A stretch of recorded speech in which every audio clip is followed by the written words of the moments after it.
Ljósmæður sem sinna mæðravernd hér á heilsugæslustöðinni á Akureyri standa í launaviðræðum við Akureyrarbæ og hafa boðað verkfall þann 5. maí hafi samkomulag ekki náðst. Hverjar eru kröfur ykkar? Já, kröfur okkar eru helst tvær. Við viljum fá sömu laun og ljósmæður sem starfa hjá ríkinu.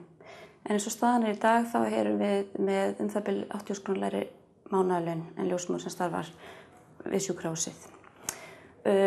Þetta gerir alltaf 1 milljón á grundvelli. Þetta er svona númer 1. Og númer 2 er að við viljum losna við ákveðnar TF-einingar sem við höfum fengið greittar eða hefur verið hluti á laununum okkar undanfarin 5 ár. En þessar TF-einingar eru hugsaðar sem umbun fyrir ákveðna vinnu tímabundið. En af þeim sem einingum reiknast ekki álag yfirvinna né lífeyrir.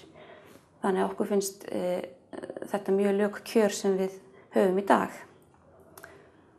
Þetta er nokkuð mikill launamunur, 80.000 krónur segir af grunnlaununum. Hvers vegna er þessi munur? Já, sko, þetta er launaþróun sem hefur orðið undanfarin ár. Ljósmæður hjá ríkinu hafa hækkað meira umfram ljósmæður sem starfa hjá sveitarfélaginu. Og ég veit kannski ekki af hverju það nákvæmlega hver ástæðan er, en það var náttúrulega 2008 var verkfall ljósmæður hjá ríkinu og þær náðu mjög góðum árangri þá launalega séð, en ljósmæður hjá sveitarfélaginu sátu eftir og launaseðlar sýna það alveg aftur í tímann að við fengum ekki kaupækkun á þær. Þannig að ykkur finnst þetta ósanngjarn kjör að þið séu miklu lakari launum heldur en aðra ljósmæður? Já, vissulega er það og ég held að það sé bara augljóst. Þetta er mjög krefjandi og ábyrgðarfullt starf og við erum mjög sérhæft og við vinnum mjög sjálfstætt, þannig að okkur finnst nú bara allt í lagi að fá bara greitt sómasamleg laun fyrir þetta mikla ábyrgðarfulla starf. Og þið eru hvað margar sem vinnið hér hjá Mæðraverndinni á Akureyri? Við erum 5 ljósmæður sem störfum við heilsugæslustöðina, 4 hér í Mæðraverndinni og 1 í ungbarnavernd. En við erum aðeins í 2,2 stöðugildum, þannig að þetta er svolítið brot sem við vinnum margar, en samt mjög mikilvægt að hafa svona marga hausa að geta dreift álaginu svolítið á milli okkar. Og hvernig hafa viðræðurnar gengið? Það hafa gengið hægt, mjög hægt og það er fundur boðaður á morgun klukkan 5 og ég er ekkert sérstaklega bjartsýn því það hefur lítið komið frá samninganefndinni fram á þessu. Ekkert sem við getum sagt okkur við. Og það er sem sagt bara vika til stefnu. Já. Hvaða áhrif mun þetta verkfall hafa fyrir ófrískar konur hérna á svæðinu? Ég tel að mun hafi bara töluverð áhrif á þær, því miður.